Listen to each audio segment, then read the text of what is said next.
ये सैनिक पशुओं को कहाँ ले जा रहे हैं? राजगृह ले जा रहे हैं। क्यों? वहां इनकी बलि देंगे। बलियों? हाँ।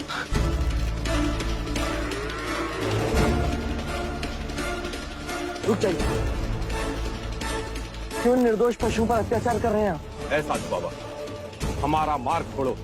मैं अपने प्राण त्याग सकता हूँ, पर आपका मार्ग नहीं छोड़ सकता। पहले आप ये बताइए कि निर्दोष पशुओं को कहाँ लेके जा रहे हैं? इन सबको बलि के लिए ले जाया जा रहा है। आप इन निर्दोष पशुओं का वध करना चाहते हैं? ये आपका धर्म है। तो फिर इन पशुओं की बलि देने से पहले आपको एक नर बलि देनी होगी। ये मेरा धर्म है। कौन देगा नरबलि? मैं दूंगा नर बलि। क्यों हमारे आड़े आ रहे हो? हमें हमारा काम करने दो। हमारे महाराज एक बहुत बड़ा यज्ञ करने के लिए जा रहे हैं और हमारी प्रथा है कि यज्ञ के बाद बलि दी जाती है। किसने बनाई ऐसी प्रथा? उसने जिसके आगे आप सर झुकाकर नमन करते हो? वो मैं कुछ नहीं जानता। हमें तो सिर्फ अपने महाराज की आज्ञा का पालन करना है। मुझे अपने धर्म का पालन करने दीजिए। मैं इन पशुओं को ले जाने नहीं दूंगा। जाओ और जाकर कह दो अपने महाराज कि बलि के पशुओं को रोके एक सन्यासी खड़ा है राम। तुम हमारे महाराज को चुनौती दे रहे हो? नहीं, मैं मानव धर्म का पालन कर रहा हूँ। यदि हमारे महाराज का आदेश न होता कि साधु संत का आदर करो, तो हम इसी वक्त आपकी गर्दन धड़ से अलग कर देते। तो कर दीजिए।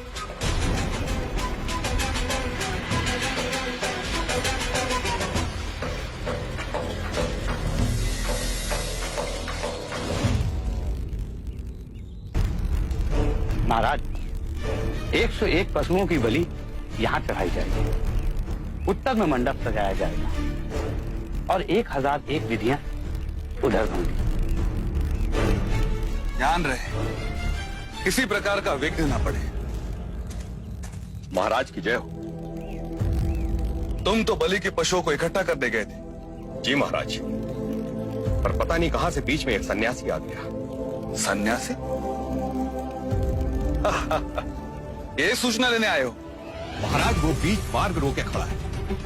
कहता है कि मैं पशुओं की बलि न होने दूं। ये मगध नरेश बिंबिसार का राज्य है। क्या बड़े बड़े हमारे भय से थर्राते हैं। वो किसी से नहीं डरता महाराज, मरने से भी नहीं। समझाया, डराया, धमकाया, पर उल्टा मुझे ही कहने लगा कि पहले मेरी बलि दो, उसके बाद पशुओं को ले जाओ। इतना हट? फिर तो उसे हमें अवश्य मिलना पड़ेगा। देखो कौन है जो मगध नरेश बिंबिसार के सामने अपना सर उठाने का साहस कर रहा है। महाराज, सर काट के ही ले आते हैं।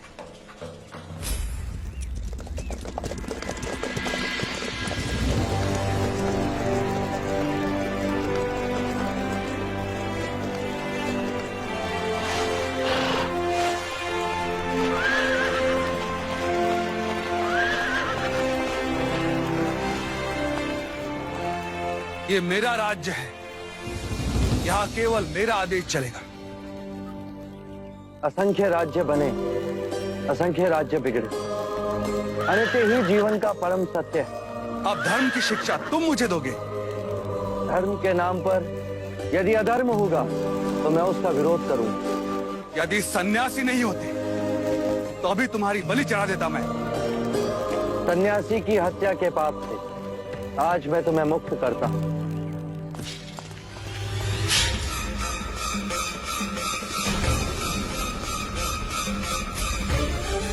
महाराज बिंबिसार,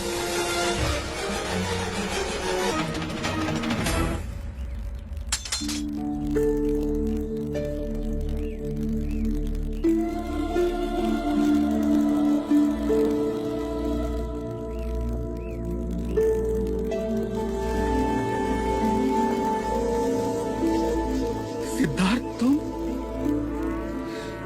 सन्यासी? इतने बड़े पाप से तुमने मुझे आज बचा लिया। आपके हाथ मुझे मृत्यु भी स्वीकार, परंतु इस जीव की हत्या का पाप कहीं अधिक बड़ा होता है।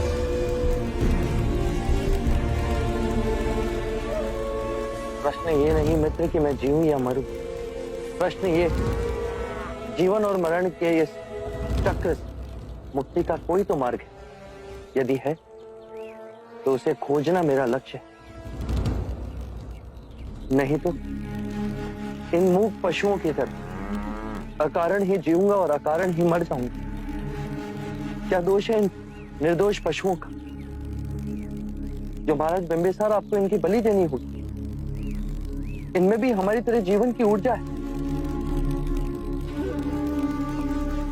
ये कौन सा धर्म जो कहता है कि एक निर्बल को मारने से अशुभ समय टल जाता है?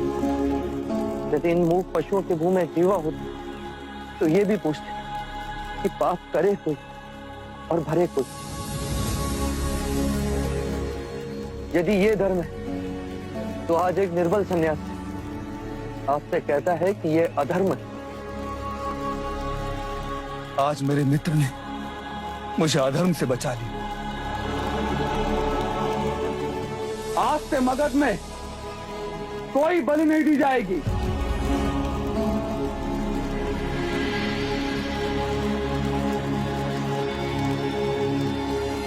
सिद्धार्थ, तुम्हें इस अवस्था में देख ना सकूंगा, इतना बल नहीं है मुझे। बिंबिसार गद्दों पे सोए और सिद्धार्थ या धूल मिट्टी में। नहीं सिद्धार्थ, मेरे साथ राजमहल में चलो, वहां तुम्हारी साधना में कोई विघ्न नहीं आएगा। नहीं महाराज बिंबिसार, जिस तरह आज इस निर्दोष पशु को मैंने बचाया, उसी प्रकार असंख्य मनुष्य पशु जीवन के दुखों से जूझ रहे।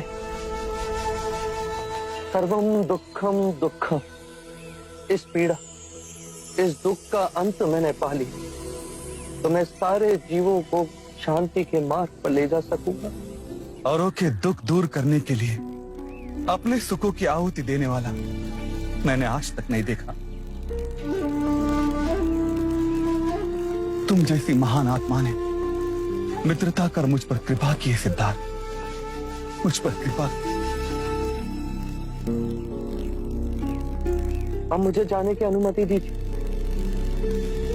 बिंबिसार इतना मूर्ख नहीं सिद्धार्थ। जिस तरह खिलती धूप को मुट्ठी में बांधा नहीं जा सकता, उसी तरह तुम्हारे इस अलौकिक चित्त को मेरे जैसा निम्न व्यक्ति क्या रोक सकेगा?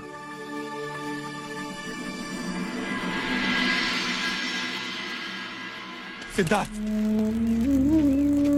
मित्र को एक वचन दोगे?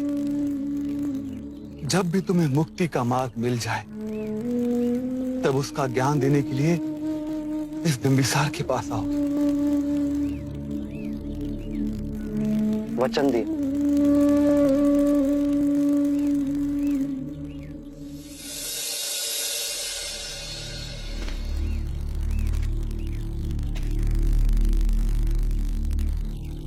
एक मित्र ये बात समझा सकता था जिसने सब खो दिया, उसी ने सब पा लिया। और जिसे ऐसा लगता है कि उसने सब पा लिया, उससे बड़ा निर्धन कोई नहीं।